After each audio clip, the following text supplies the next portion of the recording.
Bueno, vamos a darle continuidad a lo que hemos venido trabajando. Hemos estado trabajando activos corrientes, clase pasada pasivos corrientes, y hoy vamos a juntarlos y nos vamos a meter con lo que es el capital de trabajo neto operativo. En su momento, cuando estábamos en el primer corte, en la parte de análisis horizontal, vertical, razones, veíamos una razón capital de trabajo, que era igual a activos corrientes menos pasivos corrientes. Y yo les dije, por lo pronto está bien, como razón financiera, incluso les coloqué que era introducción. No sé si recuerdan, les dije, el cálculo real del capital de trabajo no es tan simple, pues tampoco es una cosa complicada, pero el punto es, no es todos los activos corrientes menos todos los pasivos corrientes, no, hay unas cuentas que se excluyen. Hoy vamos a revisar ese tema del cálculo del capital de trabajo neto operativo y su relación con algo que es el flujo de caja libre. El flujo de caja libre es algo que principalmente se utiliza en finanzas de largo plazo, en valoración de empresa, en formulación de proyectos. No es un tema en el que vamos a profundizar, pero ya les voy a explicar, si no lo vamos a profundizar y si es tema de otras asignaturas, entonces, ¿por qué lo vemos? Empecemos por el capital de trabajo neto operativo. Entonces, del lado de los activos corrientes vamos a denominar algo capital de trabajo operativo, que como ustedes ven ahí, en otras palabras, es todos los activos corrientes, excepto efectivo, inversiones e impuestos diferidos. Del lado de los pasivos corrientes vamos a pasar a denominar algo el pasivo corriente de operación, que serían todos esos pasivos menos obligaciones financieras y menos impuestos diferidos. Esa diferencia ahí sí entre el capital de trabajo operativo y el pasivo corriente de operación es lo que se conoce como el capital de trabajo neto operativo. ¿Qué cuentas tomamos entonces? Depende de la complejidad de las operaciones y la contabilidad de la empresa. Por supuesto, hay unas que tienen muy pocas cuentas y hay otras que llegan a tener un montón de cuentas. Eso lo va a determinar la misma operación de la empresa. Más allá de decirles qué cuentas sí, lo más fácil es decirles qué cuentas no, que son esas que vemos ahí. Del lado de los activos excluyo esas, del lado de los pasivos corrientes excluyo esas que ven ahí. Sin embargo, voy a mostrarles el común de las cuentas que trabajamos. Entonces, del lado de los activos corrientes tenemos lo que es cuentas por cobrar e inventarios. Del lado del pasivo corriente tenemos lo que es proveedores, cuentas por pagar, obligaciones laborales e impuestos por pagar. ¿Significa que siempre vamos a trabajar esas cuentas? No. De pronto yo les doy un ejercicio, por ejemplo, que todas las ventas las realicemos de contado, que no hayan cuentas por cobrar, y puede pasar. O de pronto una empresa que no maneja niveles de inventario, sino compra exactamente lo que va a vender y siempre inventarios está en ceros. E igual podría pasar por el lado de los pasivos. No sé, por lo general, casi todas las empresas manejan proveedores, pero si hablamos de una empresa principalmente micro, pequeña, relativamente nueva, que yo voy a comprarle a alguien y por lo nuevo, por lo pequeño, lo desconocido, lo que sea, no me van a vender a crédito y todo lo va a tener que pagar de contado, excepto en casos muy por ese estilo. Todas las empresas manejan proveedores, pero podría llegar a pasar que dijéramos todo lo vamos a pagar de contado. Les digo porque a veces pasa, no sé, esto es algo muy general. A veces de pronto yo les coloco un ejercicio sencillo en el sentido de que no tiene todas las cuentas y le dan vueltas y le dan vueltas. El ejemplo que puse ahorita, todo lo vendemos de contado, no manejamos deudores comerciales, y le dan vueltas y le dan vueltas buscando cuáles serían esas cuentas por cobrar y sencillamente no están. Ahora vamos a ver un ejemplo del cálculo del capital de trabajo neto operativo. Ahí ustedes ven unas cuentas en desorden, mezcladas entre cuentas del estado de situación financiera, del estado de resultados, de activos, pasivos, todo mezclado. ¿Cuál es la idea? Ejercicio tipo taller. Calculen el capital de trabajo neto operativo. ¿Qué es lo primero que tenemos que identificar? ¿Qué cuentas entran a ser parte del capital de trabajo operativo? ¿Qué cuentas son parte del pasivo corriente de operación? Y después no es más que sumarlas y restar y listo. Entonces, ese ejercicio, ese archivo de Excel lo tienen en el Drive por si acaso, es el que tenemos aquí en esta pestaña.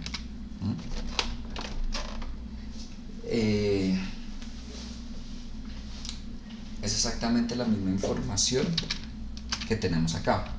Ustedes notarán que ahí dice determina el flujo de caja libre y flujo de caja del accionista para el año 2. Eso lo vamos a hacer después. En este momento, capital de trabajo neto operativo. Antes de empezar, ¿tienen alguna pregunta hasta ahí o todo claro?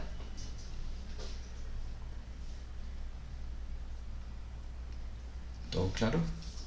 Profe, yo sí tengo una duda. Dime. Ahí es capital el trabajo operativo sobre pasivo corriente de operación, ¿sí? ¿Se divide? No, se resta. Ah, se resta, es menos. Ah, ok. Menos. Muy similar a la fórmula de capital de trabajo, activos corrientes menos pasivos corrientes. Solo que aquí cuando hablamos de capital de trabajo neto operativo no tomamos todos los activos corrientes ni tomamos todos los pasivos corrientes, excluimos algunas, pero es menos. Parece dividido, ¿ves? Nunca había quedado en cuenta, pero bueno, es menos. Entonces, cada quien trabaja como se sienta más cómodo. Yo por supuesto les voy a mostrar cómo yo lo hago. A la final no importa si lo hacen como yo lo hago o de pronto un poco más manual, organizado de otra manera. El punto es el concepto y por supuesto el resultado. Yo empiezo por identificar aquí al lado qué cuentas hacen parte del capital de trabajo operativo y qué cuentas hacen parte del pasivo corriente de operación. Entonces, proveedores, ¿corresponde a alguna de esas o a ninguna? Sí. Sí. Al pasivo corriente de operación. Al pasivo corriente de operación, muy bien, gracias. Obligaciones financieras, es una de las cuentas que excluyo, no la tengo en cuenta. ¿Es parte del pasivo? Sí, pero no la voy a usar en este momento. Disponible u efectivo, es parte del activo corriente, pero igual lo excluyo, es decir, no entra ahí. Qué pena con ustedes, regálenme un momento.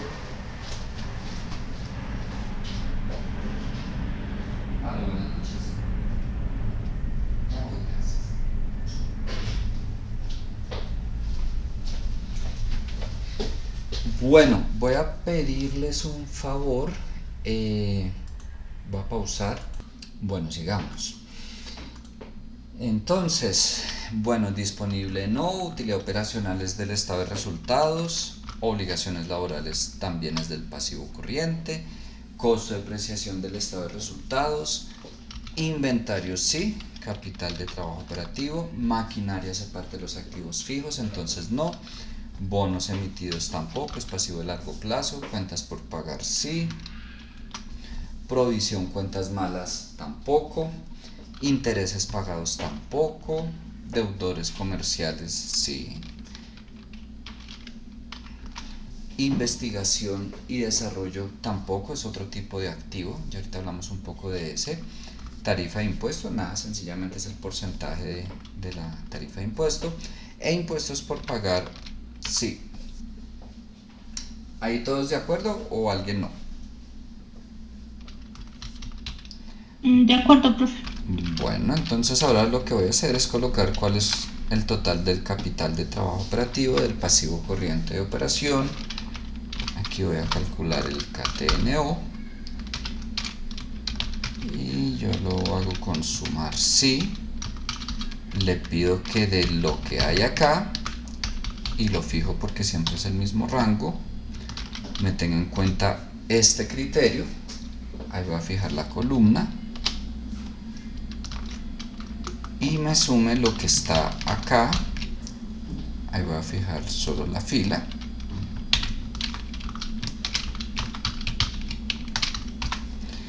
Listo lo que es capital de trabajo operativo, pasivo corriente de operación, y el KTNO sería esa diferencia. Lo pongo ahí por si necesitan ver. Sí, Miguel. No sé cómo fija de rápido. O sea, me toca pasito por pasito. ¿Usted cómo fija de rápido? Listo. Con F4. Independientemente de lo que sea, no se va a colocar igual esta celda. Cada vez que yo presiono F4, aparecen, desaparecen signos pesos. Ahí lo que estoy haciendo es presionar varias veces F4. El signo pesos antepone lo que se está fijando. Por ejemplo, la primera vez que presiono F4 está signo pesos, columna, signo pesos, fila, es decir, estoy fijando columna y fila, la celda completa. Presiono otra vez F4, está solo el signo pesos antes de la fila, estoy fijando la fila y dejando móvil la columna. Presiono otra vez F4, está el signo pesos antes de la columna, estoy fijando la columna, dejando móvil la fila. Presiono otra vez, ya no está fijo nada. Y así sucesivamente. Con gusto. Bueno. Acá me fui a fijar toda la matriz, que es esta de acá. ¿Por qué? Porque siempre va a ser ahí donde el rango donde quiero que me revise si se cumple o no el criterio. Me fui acá al criterio, fijé solo la columna. ¿Por qué? Porque yo quiero que al arrastrar hacia la derecha me mantenga ese dato, pero que cuando yo lo arrastre hacia abajo sí me lo desplace. Entonces tenía que si yo no fijo la columna, pues al desplazar hacia la derecha ya no me toma KTO, sino la cifra que esté ahí debajo de año 1. Acá, ¿por qué fijé solo la fila? Yo necesito que cuando arrastre hacia abajo me deje quieta esa selección, pero que cuando desplace hacia la derecha me la mueva de año 1 a año 2. ¿Listo? Y vale, profe. Vale, con gusto. Y ahí sí fue solo la resta. Ese es el cálculo del capital de trabajo neto operativo, que retomando el concepto que hemos venido viendo, la cantidad de recursos que la empresa debe mantener invertidos para la operación de la empresa. Año 1 debía tener 250 millones, pues supongamos, en capital de trabajo neto operativo. Año 2, 60. ¿Preguntas hasta ahí? Espero, sigo. Bueno. Dices que el capital de trabajo neto operativo es la cantidad ¿cómo fue que dijiste? ¿De activos que debe tener la empresa para poder operar? No la cantidad de activos, sino la cantidad de recursos que debe mantener invertidos la empresa para sostener la operación de la empresa. Voy a volverme a cuando estábamos viendo ciclo de conversión de efectivo, hace 2 clases. que allá vamos periodo promedio de cobro, edad promedio de inventario, periodo promedio de pago. Vimos un ejemplo en el libro de IBM que partiendo de esa información se llegaba a calcular los recursos que mantenía la empresa invertidos, 6.000 millones, 8.000 millones, no recuerdo ahorita el resultado. Este KTNO viene a representar eso, pero ya más exacto. ¿Sí? ¿Sí recuerdas o no, Alejandra? Sí, profe, sí. Vale. ¿Alguna otra pregunta o hasta ahí van?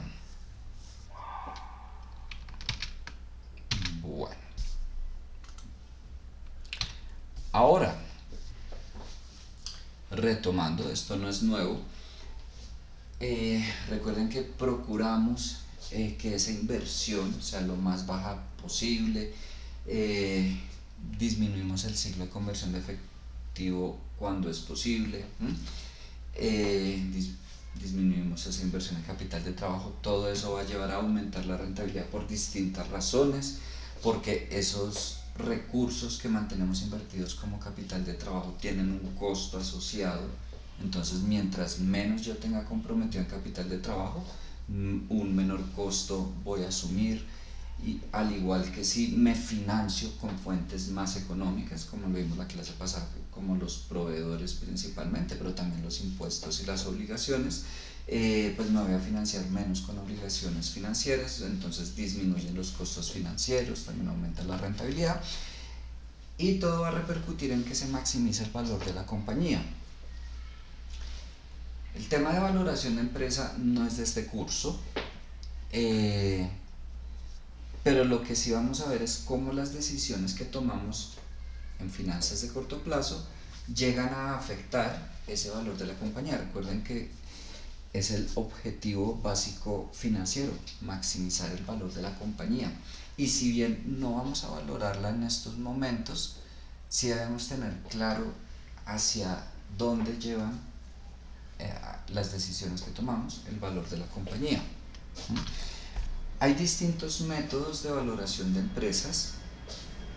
El más común y fuertemente utilizado es el de flujos de cajas descontados, que se hace a través del flujo de caja libre. No es el único, pero es uno ampliamente utilizado. Y hay distintas estructuras para calcular ese flujo de caja libre. Este libro a mí me encanta para temas de valoración.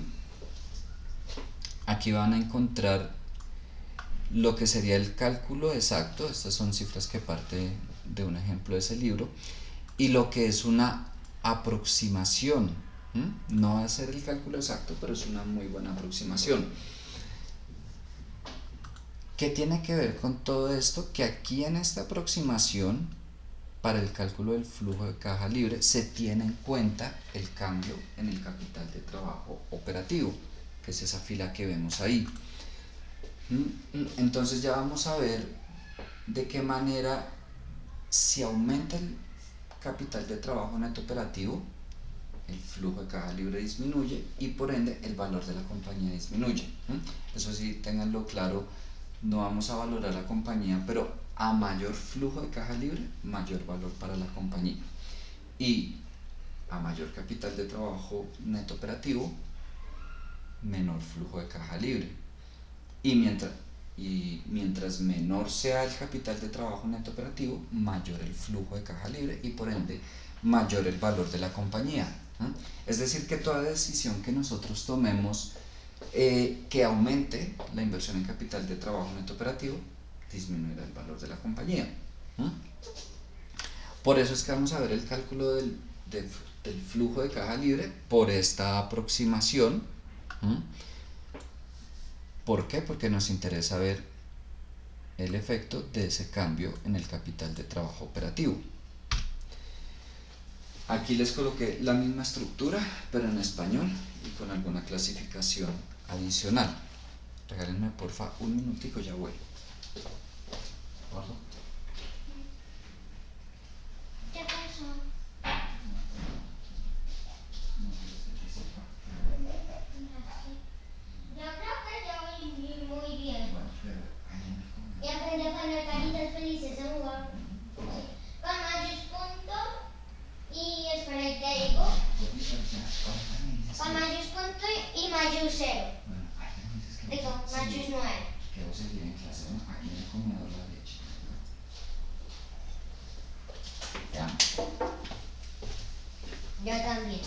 Listo, qué pena.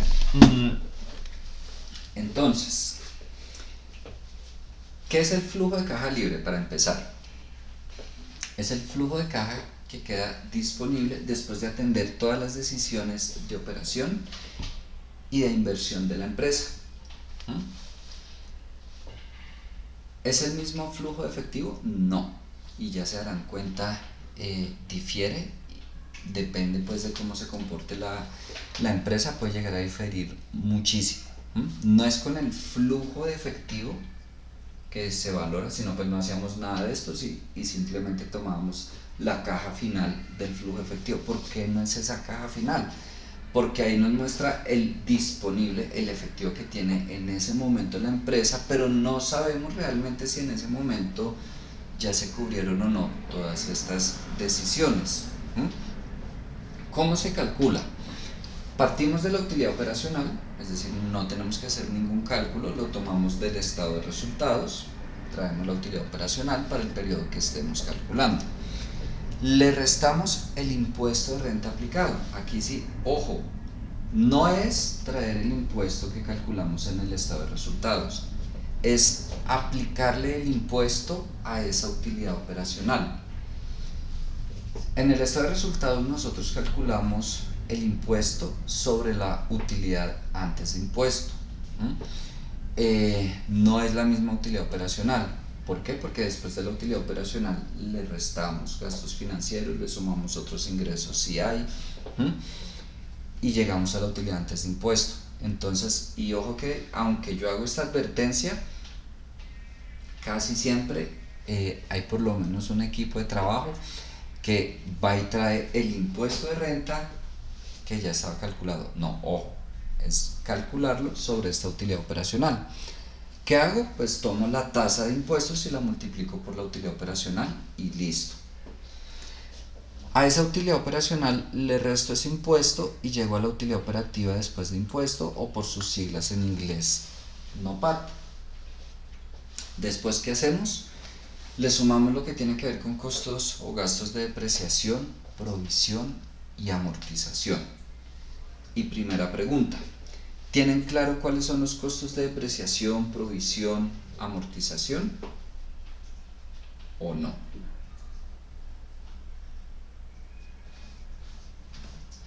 No problem. Bueno.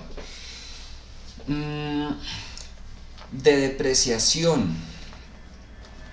¿Qué depreciamos nosotros? Activos fijos.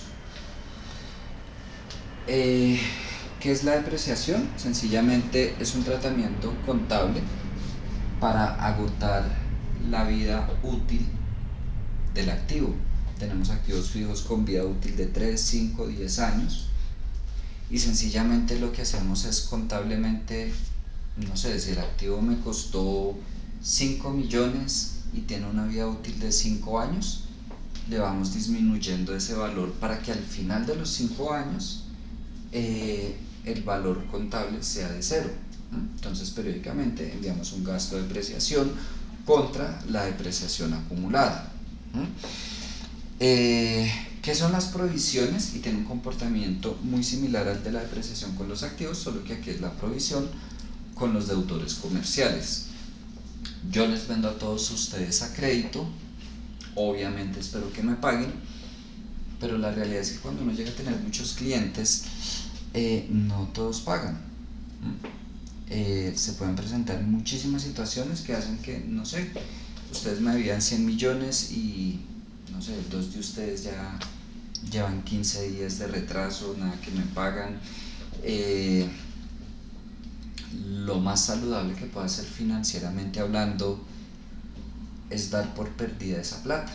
No sé, me habían 15 millones que nada que me los pagan, voy a hacer de cuenta que no me los van a pagar. Ojo, sigo haciendo la gestión de cobro, pero voy a tener en consideración muy seriamente que existe la posibilidad de que definitivamente no me paguen. Pero yo no puedo coger y desaparecer esas cuentas por cobrar así como así, que estaban 100 millones y ahora le voy a restar 15 y ya me deben solo 85. No, ahí es donde aparece la provisión. Entonces yo asumo que ya 15 millones no los voy a recuperar, los mando al gasto por provisión, me va a disminuir la utilidad en el estado de resultados. ¿Contra qué? Contra una cuenta ahí dentro de deudores comerciales, provisión de cuentas malas, de 15 millones negativo. Cada periodo que yo vaya provisionando, que yo vaya enviando el gasto en provisión, me va a aumentar esa cuenta de provisión. Por eso les decía, es muy similar al de la depreciación acumulada de los activos.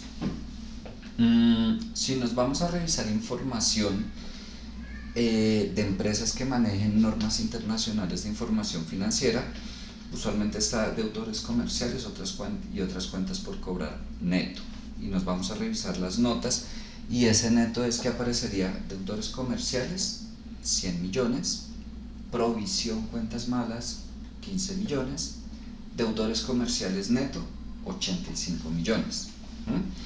Fíjense que sí estoy disminuyendo el valor, pero no lo desaparecí. Queda claro, miren, me deben 100 millones, pero 15 millones definitivamente tal vez no. Esa es la provisión. ¿Qué es la amortización? Ahí estamos hablando de activos diferidos o pagados en periodos anteriores, pagados por anticipado. Ejemplo de activo pagado por anticipado: las pólizas de seguro. En el común de los casos, las pólizas se pagan año anticipado. Digo en el común de los casos porque a veces, no sé, de pronto ustedes dentro de sus empresas pueden acceder a veces a pólizas colectivas por convenios entre la empresa donde trabajan y la aseguradora, beneficios para los empleados, y tienen la posibilidad de pagarlo mensualmente. Pero fuera de pólizas colectivas, sea yo persona natural, persona jurídica, adquiero una póliza individual de lo que sea, de la oficina, del carro, de lo que sea, pago año anticipado. Adquirí una póliza para la oficina, no sé, me costó 1.200.000 el año. En ese momento que yo adquiero la póliza, no es un gasto. ¿Por qué? Porque puedo usar la póliza un año, por supuesto. No espero que me roben, que se incendie, nada de eso. Podría pasar, pero también las pólizas vienen con servicios técnicos, depende pues de la póliza que uno contrate. El punto es, en ese momento no es un gasto. Tengo de aquí a septiembre de 2022 la póliza. Es decir, no lo mando en el momento del gasto, pero tampoco voy a esperarme hasta dentro de un año para enviar ese 1.200.000 completo al gasto. Periódicamente lo voy enviando al gasto. Entonces, si fue 1.200.000 por un año, pues mensualmente voy a enviar 100.000 al gasto. Entonces, gasto por amortización, ¿contra qué? Ahí sí disminuyó el valor del activo. En ese momento vale 1.200.000, tan pronto lo adquirí, un mes después vale 1.100.000 y 1.000.000, y así se va agotando el activo. Otro ejemplo de activo pagado por anticipado, en algunos casos los arriendos, las licencias de software, pues hay la posibilidad de mensual o anual. Usualmente anual hay un buen descuento. No sé, ubíquense en cualquier software, eso sí, hay cualquier cantidad. Si yo adquiero una licencia de software, pagué el año anticipado, ahí tengo un activo pagado por anticipado. Las patentes, ahí sí ya depende del tipo de patente. En promedio son de a 5 años las patentes, depende si es patente de proceso productivo, de receta, bueno, hay distintos tipos de patentes. Pero bueno, yo pagué por una patente y tengo la patente por 5 años. En ese momento entra a formar parte de los activos diferidos y lo voy enviando al gasto periódicamente para que al final de los 5 años o el tiempo que fuera, el valor del activo sea cero. ¿Sí tienen claro ahora sí lo que son esos costos de depreciación, provisión y amortización? ¿O hay preguntas?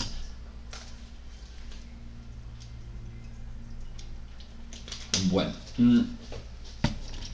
¿Por qué se los sumamos? ¿Qué tienen en común esos costos? Si ustedes revisan, ninguno de esos costos representó una salida de efectivo de la empresa. Fue un tratamiento contable. Ni para depreciar, ni para provisionar, ni para amortizar salió dinero de la empresa. Por consiguiente, no disminuye el flujo de caja. Por eso se le suma. Y llega, ¿qué tal, Cristian? Y llegamos al flujo de caja operacional. Y hasta ahí hemos atendido las decisiones de operación de la empresa. Ese flujo de caja operacional sería lo que queda después de atender las decisiones de operación. Pasamos a revisar las decisiones de inversión. Y ahí sí incluimos la variación en el capital de trabajo neto operativo y las nuevas compras o inversiones en activos fijos. ¿Cómo tengo en cuenta yo la variación en el capital de trabajo neto operativo? Voy a devolverme a este ejercicio y aquí voy a hallar la variación en el capital de trabajo neto operativo. Pues sencillamente la variación del capital de trabajo neto operativo en el año 2 va a ser igual a ese capital de trabajo neto operativo menos el capital de trabajo neto operativo del año anterior. Y ya. Y esos menos 190 sería lo que yo incluiría aquí como variación en el capital de trabajo neto operativo. ¿Por qué entra a restar la variación en el capital neto de trabajo operativo? Supongamos que no disminuyó, sino que aumentó. Año 1 tenía 250 millones en capital de trabajo neto operativo, es decir, una inversión permanente quieta ahí de 250. Año 2 ya no es de 250, sino de 300. Los 250 ya los tenía invertidos. Pero ¿qué pasa? Debo hacer una inversión adicional de 50 millones. Esa inversión adicional que yo voy a hacer, valga la redundancia, es una inversión, me va a disminuir el flujo de caja que tengo disponible. Mientras más dinero debo invertir yo en la compañía, menos flujo de caja voy a tener disponible. ¿Qué pasa si efectivamente disminuyó? Entonces ya no es una inversión adicional, sino estoy liberando recursos. Antes debía mantener 250 millones, ahora 60 millones, liberé 190 millones que quedan a disposición. Entran a formar parte del flujo de caja libre. Ahora, en cuanto a los activos, ahí estamos hablando de activos fijos, independientemente de cómo se pague. Ojo, no sé, yo puedo decir que voy a adquirir un edificio por 1.000 millones que lo voy a pagar, no sé, en un préstamo a 15 años, lo que sea. No me importa si lo estoy pagando de contado, si lo estoy pagando a cuotas, como sea, yo tengo en cuenta el valor del activo.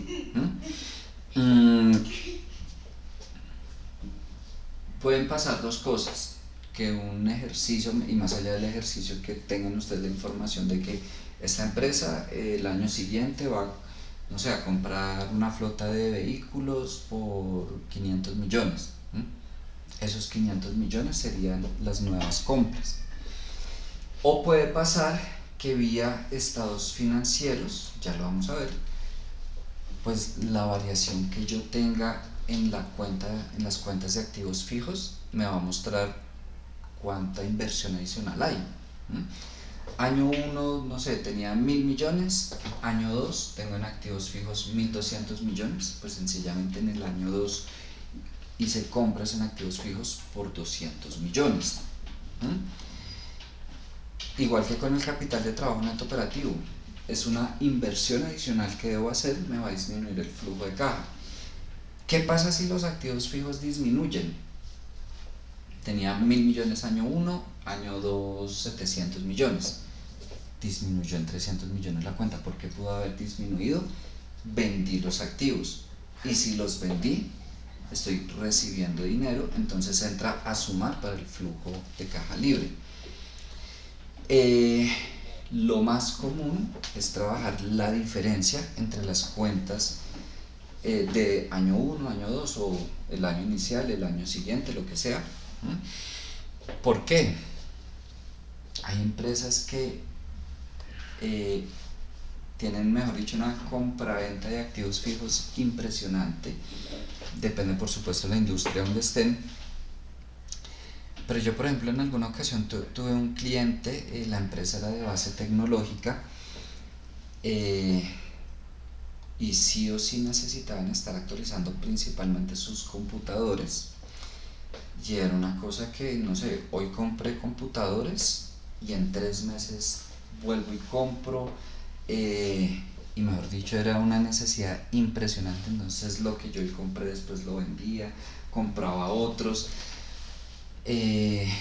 Cuando estamos hablando de empresas así que compran, venden, ojo, no es el negocio de la empresa la comercialización de computadores, porque si el negocio de la empresa fuera comercializar computadores, esos computadores que yo compro y vendo no entran a ser parte de los activos fijos, sino del inventario, ¿no? Estamos hablando de una empresa que compra computadores para usarlos dentro de la empresa.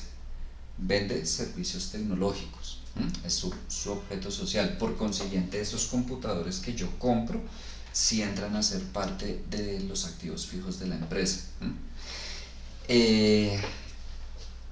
Y solo por ponerles un ejemplo, si yo me quedo mirando al detalle, en este periodo compró tantos computadores a este precio, después vendió estos a este precio, mejor dicho, sería algo innecesario primero y muy desgastante. O sea, yo me puedo ir a la variación neta que tuvo la cuenta de activos fijos de propiedad, planta y equipo de esa empresa.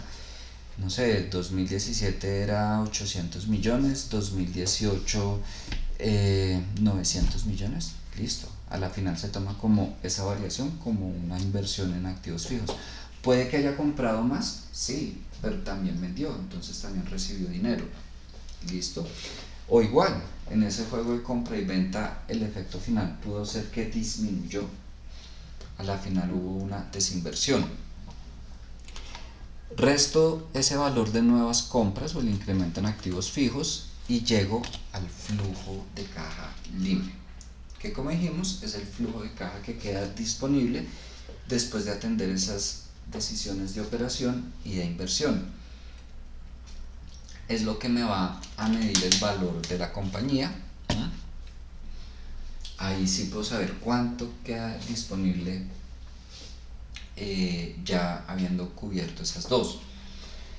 Después sigue algo que es el cálculo del flujo de caja del accionista, y siguiendo esa lógica pues es el flujo de caja que después de atender las decisiones de operación, de inversión y cubrir sus obligaciones queda disponible para repartirse entre los accionistas. No estoy diciendo que se tiene que repartir, pero es el punto de partida para la decisión que yo tome de cuánto voy a pagar de dividendos. Ese tema de política de dividendos es tema de largo plazo, pero un error muy común, sobre todo en micro y pequeñas, y principalmente cuando no está la formación, digamos, administrativa, no sé, de pronto yo tengo el conocimiento técnico, emprendí una empresa, pero no tengo ni idea de administración, me encuentro por montones con eso, es tomar las decisiones de cuánto vamos a repartir con la utilidad neta. Y puedo haber tenido mucha utilidad, pero asimismo puedo llegar a tener mucha deuda. En fin, pueden haber situaciones que hagan que, no sé, tuve una utilidad de 10 millones, pero al final mi flujo de caja del accionista, no sé, era solo de 2 millones. Podría pasar. No tengo ni idea en estos momentos cómo están llevando la asignatura de largo plazo, pero yo esperaría que vean de política de dividendos y ya de cuando uno llega aquí al flujo de caja del accionista, ok, entra a decidir un poco lo que ustedes escuchan de no sé, empresas Ecopetrol, por ejemplo, cuando este año se van a pagar tanto de dividendos por acción, se supone que sería de ahí. Entonces, como es después de atender las obligaciones financieras, restamos todo lo que tiene que ser pago de la deuda, tanto abono a capital como intereses, así de sencillo, todas las cuotas que tengo que pagar de préstamos, pero a la vez le sumo lo que son nuevos préstamos. Si yo adquiero un préstamo, va a subir el flujo de caja del accionista. Y aquí debo decir algo que no debería pasar, pero pasa. Como yo ya sé que listo, al flujo de caja libre debo restarle todo lo que debo pagar para luego ahí sí mirar cuánto queda disponible para repartirse entre los accionistas y los nuevos préstamos suman. Entonces, previo a que yo me vaya a sentar a tomar esas decisiones y evaluar el flujo de caja del accionista, de pronto solicité un préstamo. No lo necesitaba, es distinto si necesito un préstamo, pues nada, lo solicito. Yo como empresa no solicitaba el préstamo, pero bueno, lo solicité.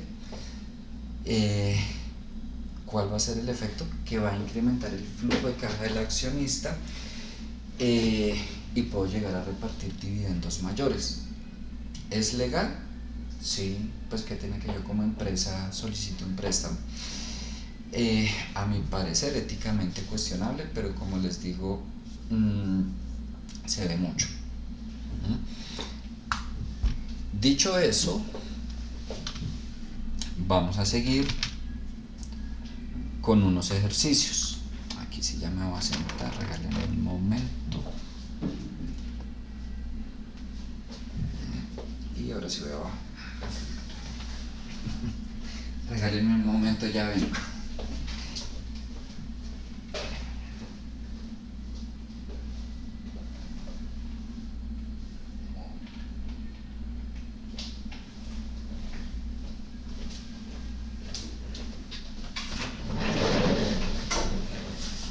Listo.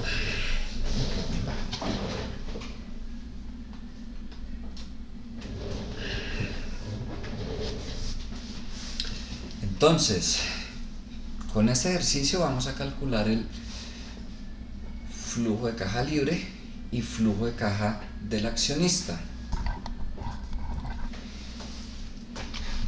para el año 2. ¿Por qué no lo calculo para el año 1? Porque me haría falta esa variación del capital de trabajo neto operativo, es decir, tendría que saber cuánto fue el capital de trabajo neto operativo el año anterior. Y no solo eso, aquí tengo por ejemplo maquinaria, adelantándome un poquito, que hace parte de los activos fijos. Yo puedo hallar la variación entre estas cuentas de maquinaria y puedo saber cuál fue la inversión que se hizo en activos fijos, las nuevas compras para el año 2, pero no tengo aquí. También necesitaría saber el valor de los activos fijos del año anterior para saber cuánto fue que se invirtió aquí en este año en activos fijos. Entonces solo vamos a calcularlo para el año 2. Entonces partimos de la utilidad operacional,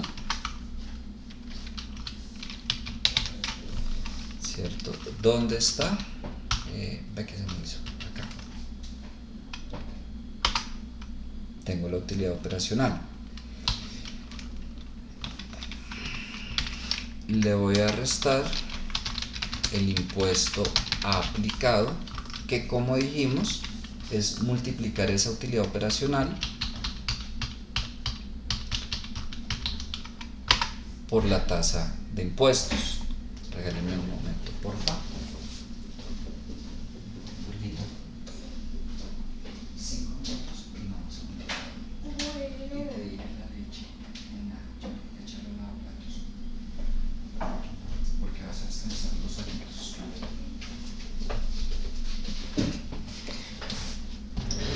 Listo. Entonces aquí llegamos a la utilidad operativa después de utilidad operativa después de impuesto o neto.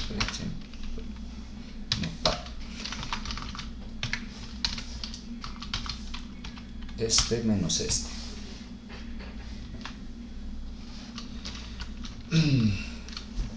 Así como yo les decía en el cálculo del capital de trabajo neto operativo que podríamos encontrarnos con empresas que no tengan todas estas cuentas, igual puede pasar en el cálculo del flujo de caja libre que yo no tenga todos estos costos. Si por ejemplo yo como empresa no tengo activos fijos, no sé, todo lo tengo en arriendo, pues sencillamente no va a tener costo de depreciación. O si de pronto yo no provisiono por desconocimiento o porque todos mis clientes son cumplidos, pues tampoco tengo un costo por provisión. Y si no tengo ningún activo pagado por anticipado, no sé, no adquiero pólizas de seguro, no manejo investigación y desarrollo, entonces no tengo patentes, el arriendo lo pago mes a mes, tampoco tengo amortización. Porque les digo una vez más, a veces les coloco ejercicios sencillos, no sé, de pronto un ejercicio que solo tiene depreciación y se quedan dándole vueltas y vueltas, que dónde está la provisión, que dónde está la amortización, pues sencillamente no está. ¿Listo? Pero vamos a ver, creo que aquí sí están todos. Vamos, costo de depreciación, costo provisión,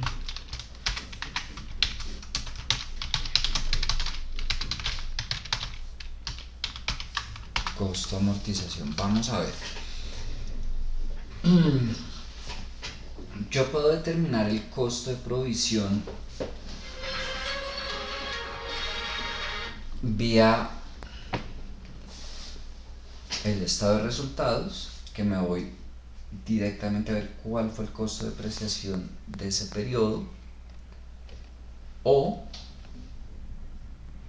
vía depreciación acumulada en el estado de situación financiera, pero si me voy a la depreciación acumulada yo no puedo traer toda, porque ¿qué me muestra la depreciación acumulada? La depreciación que va hasta el momento de distintos periodos. Entonces, si yo voy a calcular ese costo de depreciación vía la depreciación acumulada, ¿yo qué debo hacer?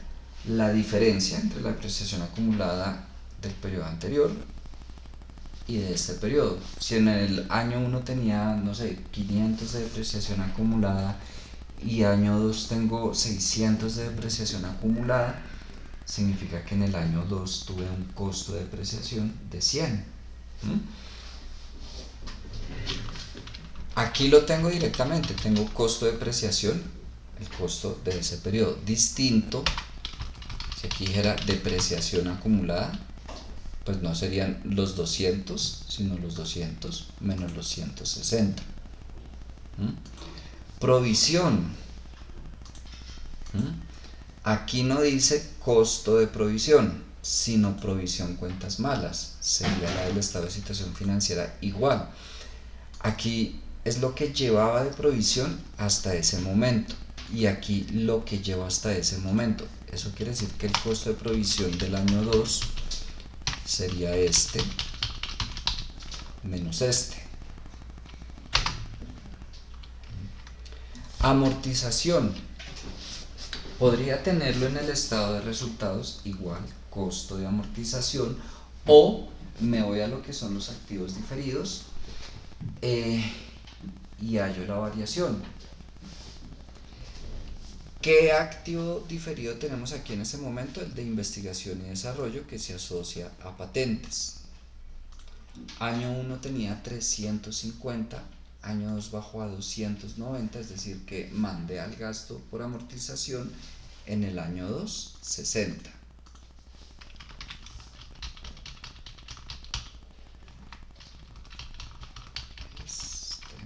Menos este, 60. Y ahí he llegado a mi flujo de caja operacional.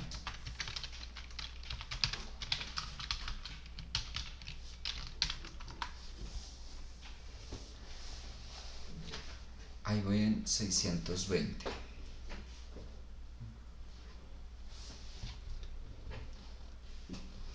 Noten, por ejemplo, lo que tengo de efectivo en el año 2 que yo les decía, no tiene nada que ver. Puede ser menos, puede ser más, en fin. Hasta ahí van, espero. ¿Tienen preguntas?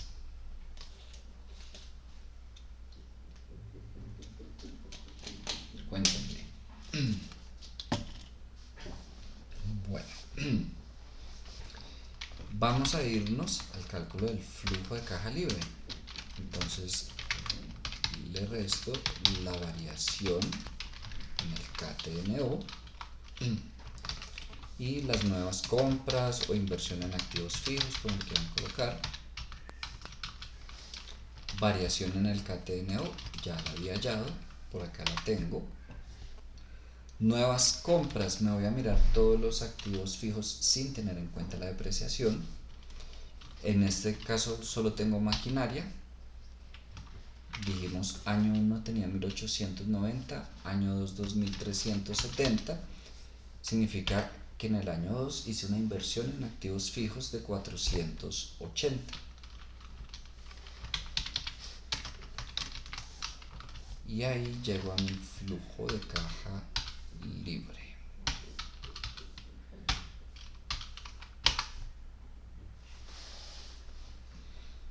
Hasta ese momento es lo que queda habiendo atendido las decisiones de inversión y de operación de la empresa.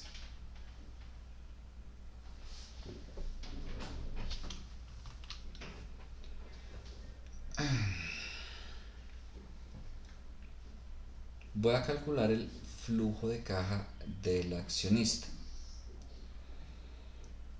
Si yo tengo claro todo lo que pagué, lo puedo colocar en una sola fila. ¿Dónde tendría cuánto pagué? O cuánto debo pagar en el flujo de efectivo. Ahí tendría exactamente cuánto se fue a capital, cuánto intereses. Si me voy al estado de resultados, ahí puedo obtener solo lo que pagué de intereses, los gastos financieros, pero no lo que aboné a capital. ¿Cómo puedo obtener lo que pagué de capital si no es en el flujo de efectivo, en el estado de situación financiera? Igual, con esa diferencia de las cuentas. Por ejemplo, año 1 debía 390, año 2 300, es decir, pagué 90 de capital. Regálenme un momento, por favor. Y ya nada más.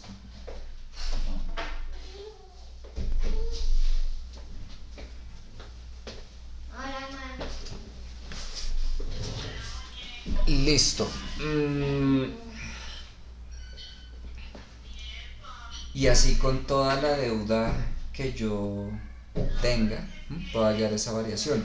Si disminuyó, fue que pagué. Si aumentó, pues no fue que pagué, sino que adquirí un nuevo préstamo. Ejemplo, no sé, subió de 390 a 400. Significa que en el año 2 tuve un nuevo préstamo de 10.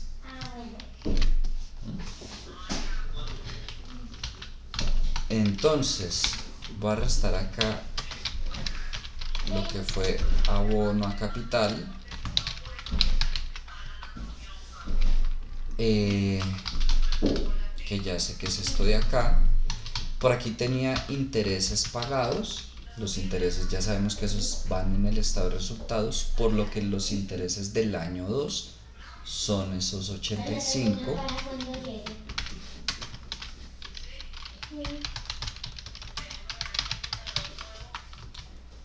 Entonces menos intereses pagados. ¿Qué más es deuda? Los bonos. ¿Tienen claro cómo funcionan? O mejor dicho, ¿tienen preguntas de cómo funcionan los bonos?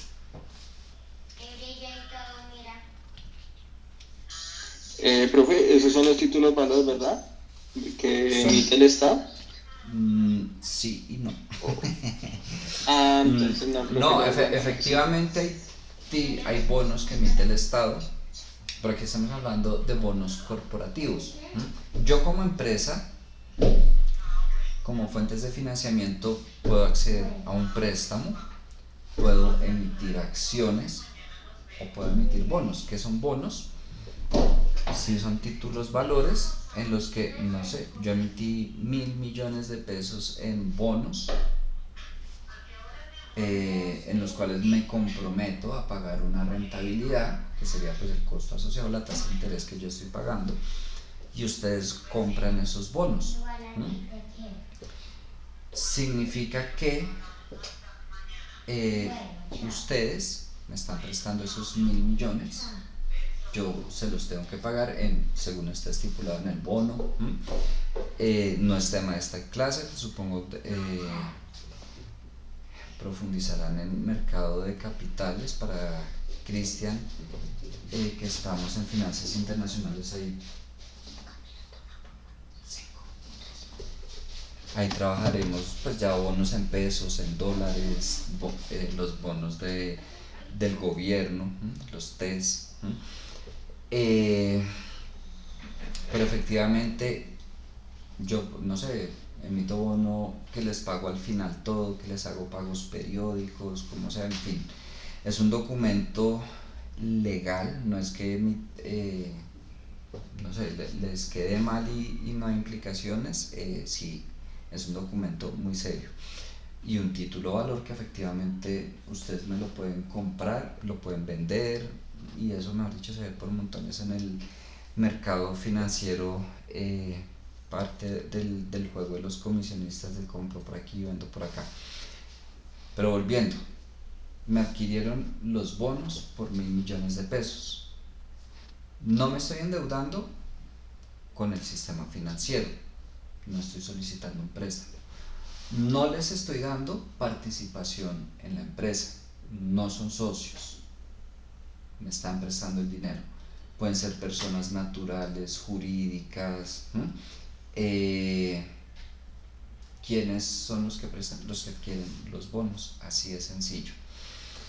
Entonces, si en el año 1 yo tenía emitidos 40 millones en bonos, año 2, 250 millones en bonos, significa que en el año 2 emití 210 millones adicionales en bonos. Entonces voy a colocar por aquí más nuevos préstamos.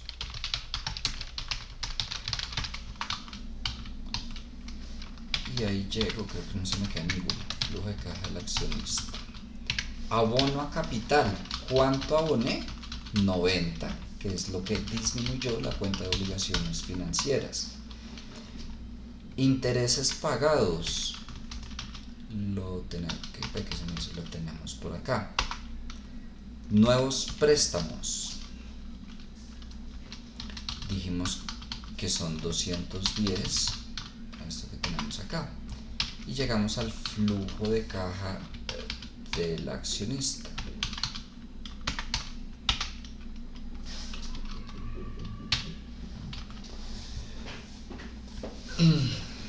Significa que en ese año 2 habrían 365 millones disponibles para repartir entre los accionistas. Como dije, no es que se tengan que repartir, pero parto de ahí y miro, bueno, voy a repartir todo, voy a repartir una parte y reinvierto otra. No tengo que repartir todo. ¿Qué pasa si, por ejemplo, yo no emití más bonos? Ya, iba en el flujo de caja libre de 330, pagué lo que tenía que pagar de capital, lo de los intereses, y bueno, llegó un flujo de caja del accionista de 155 millones, que es lo que les decía. ¿Qué pasa si, no sé, emití más deuda sencillamente para que me paguen más dividendos? Volviendo un poco a lo que habíamos hablado en las primeras clases, el problema de agencia al que a veces se enfrentan las empresas, de que los objetivos de los directivos no siempre son los mismos objetivos de los accionistas. Puede haber una situación en que los accionistas presionen a endeudarse para recibir mayores dividendos, los directivos no quieren porque pues, no lo necesita en ese momento la empresa, en fin. O puede que yo como directivo, todo lo contrario, diga sí, voy a endeudarme para pagarle para pagar más dividendos y que estén contentos conmigo los accionistas. En fin, de todo se ve. ¿Hasta ahí tienen alguna pregunta? No. No, señor. Bueno. Ya. Ay, no lo voy a guardar y lo guardé. Ok. Vamos a salirnos un poquito de flujo de caja libre y vamos a retomar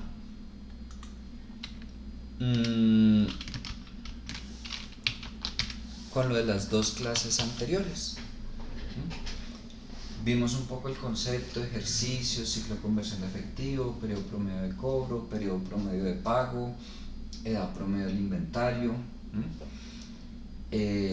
Aprendimos a sacar algunas cuentas, que el costo, que si es mejor, que no. Pero algo en lo que se utiliza muchísimo esos conceptos es en el presupuesto de estados financieros.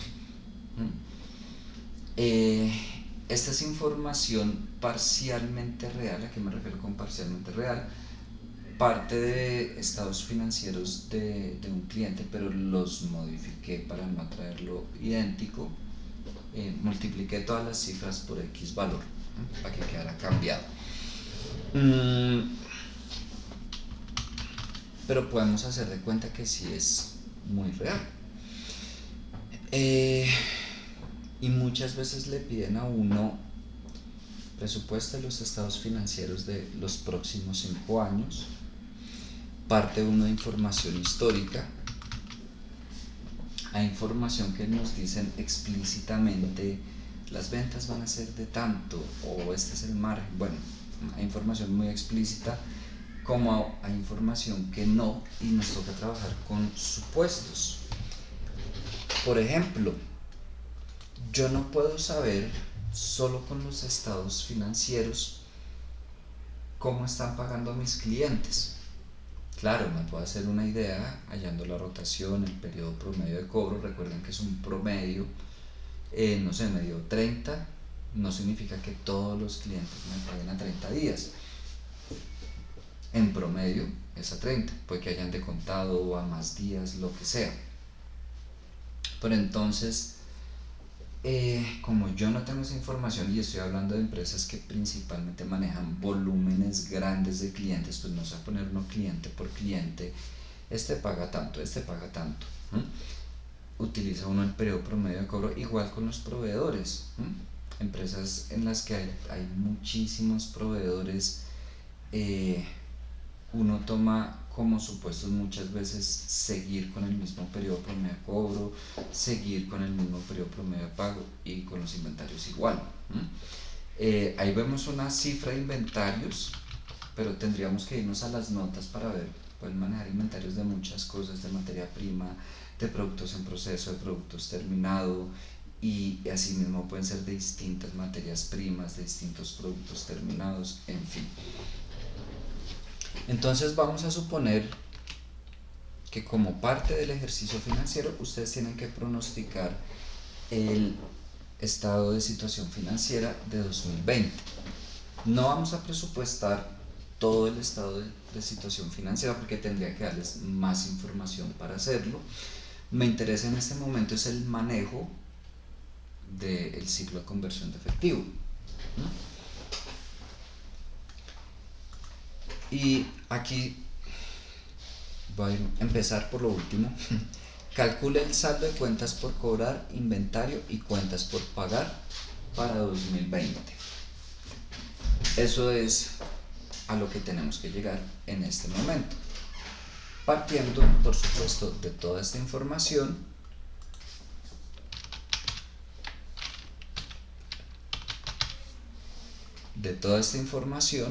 y de estos supuestos que nos dicen acá.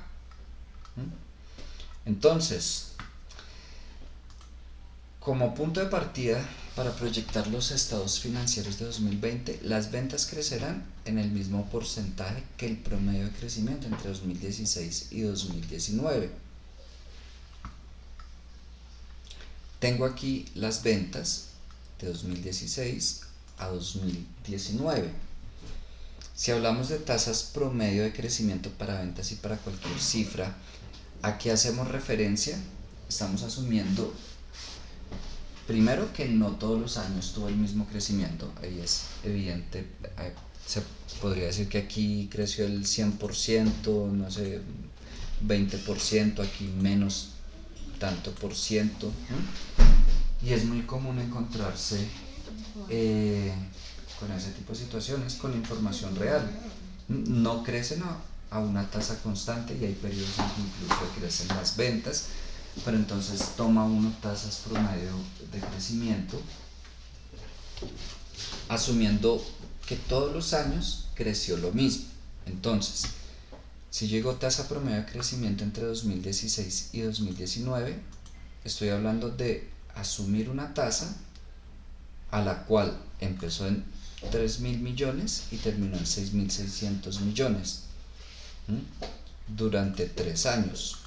¿Cómo lo hallo? Como ustedes quieran, hay dos formas, pero voy a partir de la fórmula de valor futuro igual a valor presente por 1 más i elevado a la n. Lo vieron en matemáticas financieras. ¿Y qué voy a asumir como valor futuro? El valor final de las ventas. Como valor presente, el primer valor, los otros no me interesan. Como i, eso es lo que yo voy a hallar. ¿A qué tasa de interés o a qué tasa de crecimiento deberían crecer estas ventas para llegar a este valor? Durante n periodos, en este caso 3 periodos. Ese sería el 0, 1, 2, 3. Tuvo crecimiento durante 3 periodos. Entonces, ¿qué tengo que hacer? Despejar i.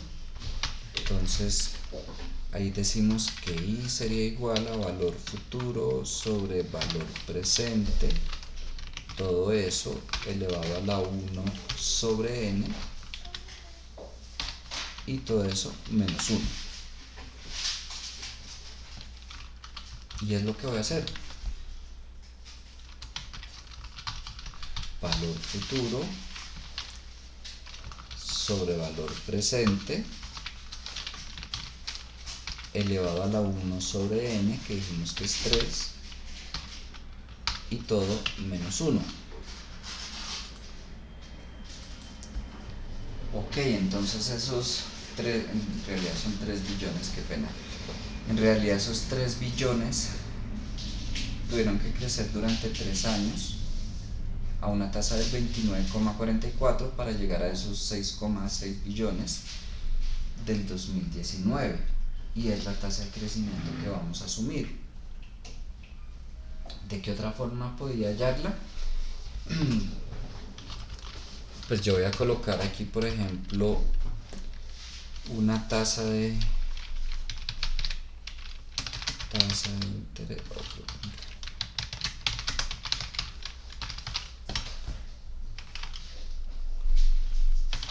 Voy a hallar el valor futuro común y corriente multiplicando este valor presente por 1 más i, todavía no sé cuánto es i, y todo eso elevado a la 3. Aquí para abajo, es que todo lo tengo en millones.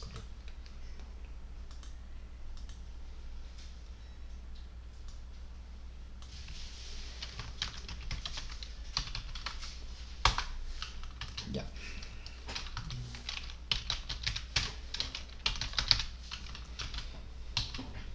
Claro, yo me puedo poner a prueba y error. A ver cuánto es, pero no tengo necesidad. Para eso usamos buscar objetivo, que ustedes ya lo saben usar. Entonces le voy a pedir que me cambie este valor. Le digo que ahí quiero que me dé ese valor final cambiando esta celda. Y listo, ya sé entonces que esa es mi tasa de interés.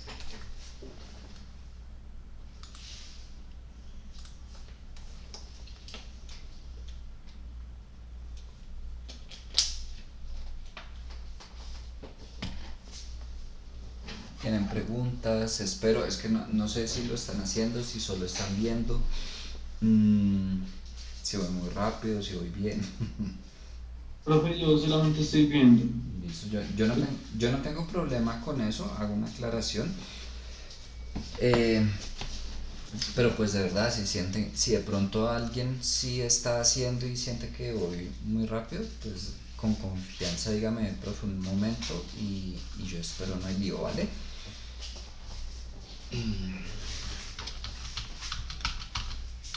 Listo, voy a hallar las ventas de 2020.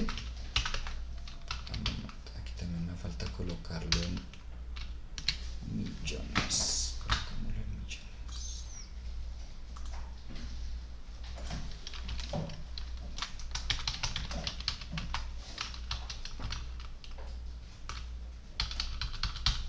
Entonces, mis ventas de 2020 pues van a ser sencillamente igual a las ventas del año anterior por 1 más mi tasa de crecimiento, la que quiera tomar.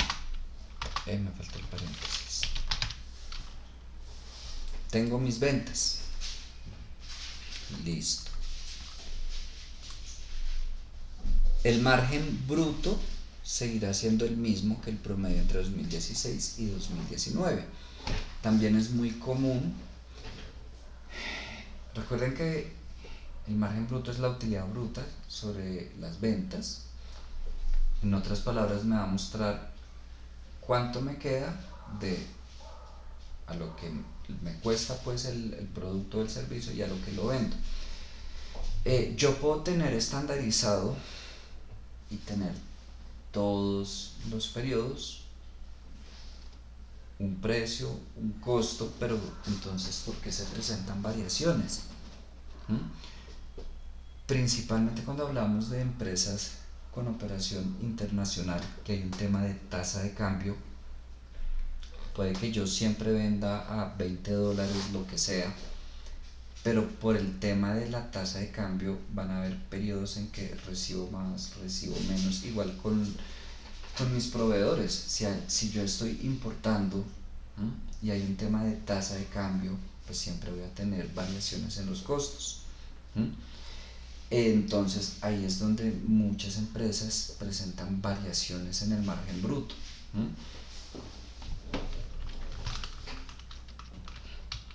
Y claro, independientemente que yo tenga operaciones internacionales o no, puedo llegar a tener variaciones, no sé, tenía un proveedor, ya no está mi proveedor, tengo que comprarle a otro, me vendió un poquito más caro, perdí un cliente, conseguí otro, pero tenemos otras condiciones, pero principalmente temas de tasa de cambio.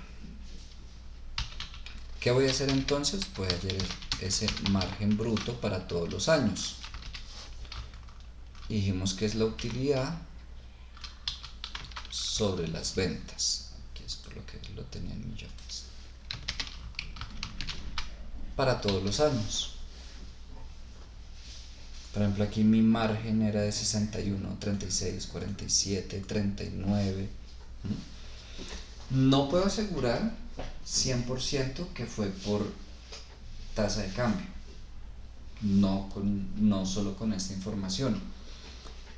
Tendría que tener más información. Uno, irme a verificar efectivamente cómo se comportó el dólar en ese momento, si la empresa sí tiene participación internacional, ¿no? Si es una empresa local, tanto con sus proveedores y sus clientes, para nada me interesa el comportamiento de la tasa de cambio y tendría que entrar a revisar ya temas de estrategia, cómo manejan sus proveedores, cómo es el proceso productivo. A veces también puede ser, no, resulta que aquí, mejor dicho, en este año una de las máquinas que utilizábamos presentó un montón de problemas, tuvimos cualquier cantidad de desperdicios, en fin. Aquí como que le hicimos un mantenimiento y mejoró, pero no, definitivamente sacó la mano. Pueden ser muchas cosas. Y voy a sacar el promedio del margen bruto porque es lo que dice el ejercicio. ¿Cómo lo hago? Sencillamente promedio de estas cifras. Listo. Ese va a ser mi margen bruto. Significa que si yo multiplico las ventas por el margen bruto, obtengo la utilidad. Y por descarte, mis ventas menos mi utilidad bruta va a ser mi costo de ventas ese año.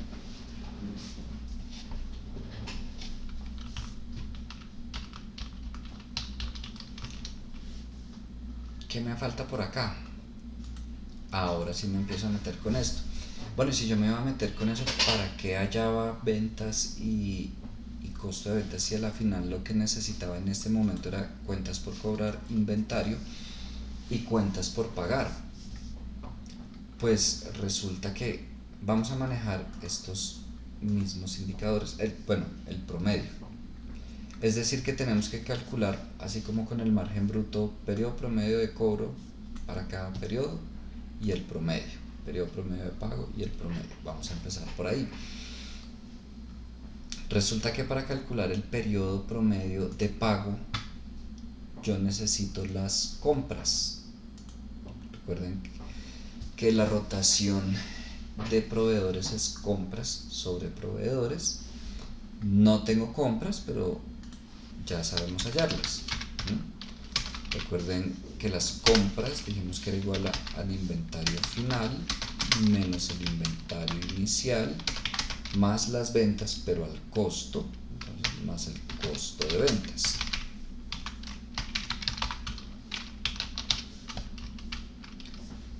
Eso quiere decir que para este año yo no puedo hallar las compras porque no tengo inventario inicial de 2016, pero sí para los otros años, no importa. Entonces, inventario final, que sería ese, menos el inicial, que sería el del año anterior, más lo que vendí ese año al costo, es decir, esto de acá, y lo arrastro. Tengo mis compras. Listo, ahora sí puedo hallar periodo promedio de pago y no me falta ningún otro dato. Voy a empezar por periodo promedio de cobro, luego promedio alimentario, periodo promedio de pago. Puedo utilizar 360, 365 días, no va a afectar mucho pues el resultado. Voy a seguir con 365. Entonces tenemos que el periodo promedio de cobro es igual a 365 sobre la rotación de cuentas por cobrar que dijimos que era ventas sobre cuentas por cobrar.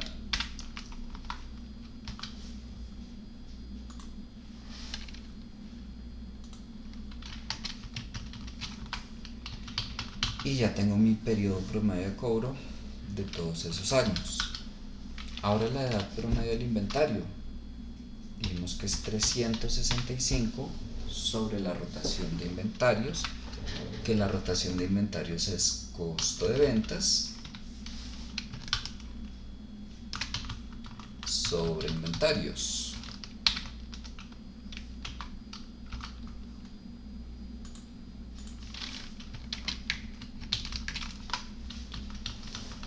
Ahí cambió bastante.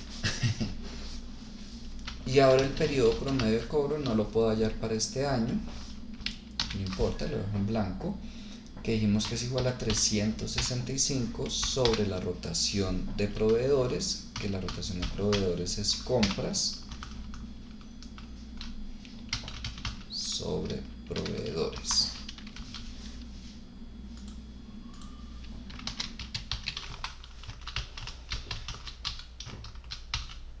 ¿Qué me falta ahora? Va a quedar redundante, pero el promedio del periodo promedio de cobro, periodo promedio del inventario y el periodo promedio de pago. Sencillamente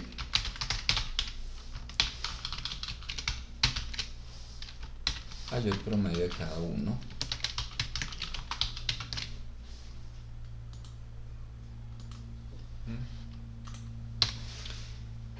Hallé el promedio de esos 4 años, de estos 4 años, de estos 4 entre comillas, estoy tomando el promedio de 3. Si yo dejo esta celda sin datos, automáticamente este promedio me lo calcula sobre estos 3. Ahí no traen que da exactamente el mismo promedio. La puedo dejar en blanco, no hay problema. Lo que no puedo hacer es llegar y colocar un 0, porque ahí sí me incluye el 0 dentro del cálculo del promedio. La dejo en blanco. Y yo necesito entonces que en 2020 se sigan manejando esas cifras, que el periodo promedio de cobro sea 133, que la edad promedio de inventario sea 51, que el periodo promedio de pago sea 8,8. Me devuelvo un poco al ejercicio de IBM. No sé si recuerdan que daban unas cifras de ventas, de costo de ventas, de compras, del ciclo de conversión de efectivo, y se llegaba a hallar las cuentas por cobrar, los inventarios y los proveedores. Para eso fue que nosotros hallamos aquí estas cifras, porque vamos a hacer exactamente lo mismo. Entonces mis cuentas por cobrar van a ser igual a las ventas por el periodo promedio de cobro sobre 365.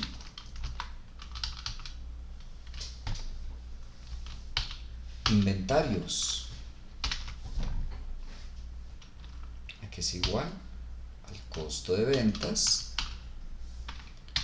por la edad promedio del inventario sobre 365.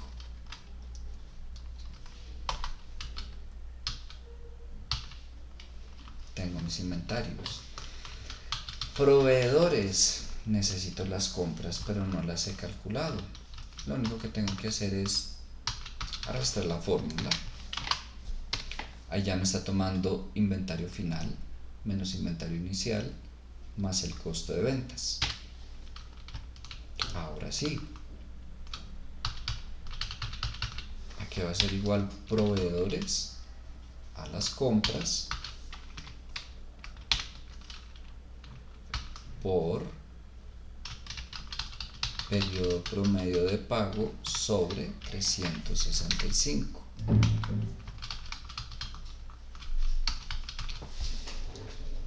Y listo. Pues por lo pronto, como les digo, si quisiéramos presupuestar completo, ya primero necesitaríamos más información y segundo no sería cosa de 5 minutos. Como les dije antes de iniciar con este ejercicio, me interesaba que vieran otra de las aplicaciones más allá de lo académico, pues en lo laboral, que tiene el tema de ciclo de conversión de efectivo. ¿Tienen hasta aquí alguna pregunta?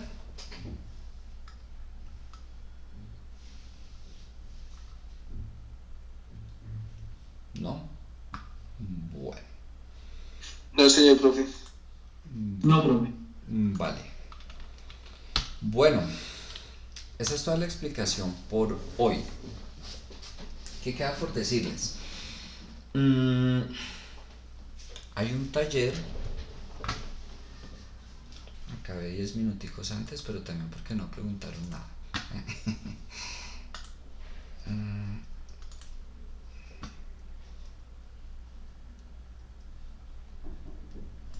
Permítanme un momento.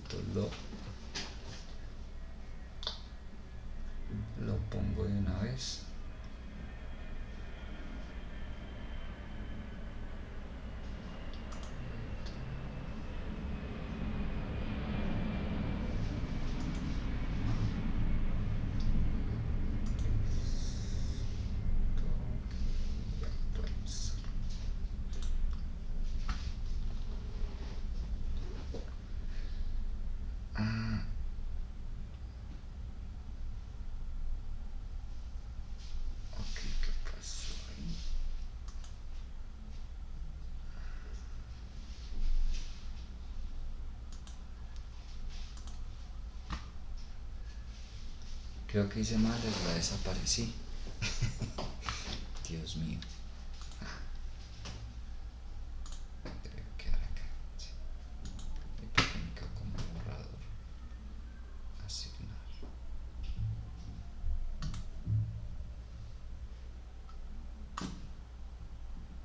Uf, me asusté.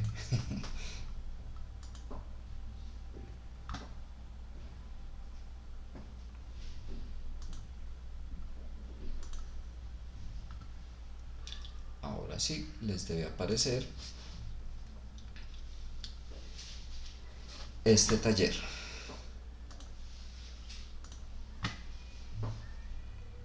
Tienen un Excel y un PDF. En el PDF están todas las instrucciones. Son 3 puntos muy sencillos. Punto 1, algo de ciclo de conversión de efectivo, lo que vimos las 2 clases pasadas. Punto 2, cálculo de flujo de caja libre, de flujo de caja del accionista, muy al primer ejercicio que hicimos en la clase de hoy. Y punto 3, un resumen de lo que va de la materia, de primer corte y de segundo corte. Tienen ahí en el Excel unos estados financieros, les pido análisis horizontal, vertical, razones, identidad DuPont, ciclo de conversión de efectivo, capital de trabajo neto operativo, flujo de caja libre, flujo de caja del accionista. ¿Por qué? Se podría decir que es un recopilado de lo que va hasta el momento que ustedes tienen que replicar en el trabajo final. Adelantándome a la pregunta de que de pronto alguno tenga que, profe, ¿cómo así que trabajo final? ¿Cuál es el trabajo final? Recuerden que en la primer clase hablamos de un trabajo que ustedes tienen que hacer sobre Nutresa, en este caso. Pues digo en este caso porque casi todos los semestres, todos los semestres voy cambiando la empresa a trabajar. La guía la tienen, en la que entre otras cosas tienen que hallar esto más lo que falta de clase, pero la gran mayoría es eso. Quedan faltando algunos ítems. ¿Sí recuerdan de ese trabajo o no?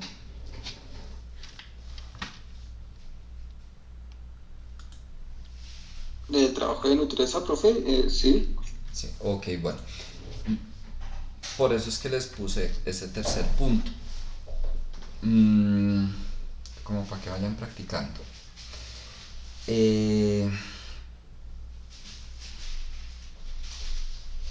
La idea es que lo hagan ahora, pero pues igual tienen plazo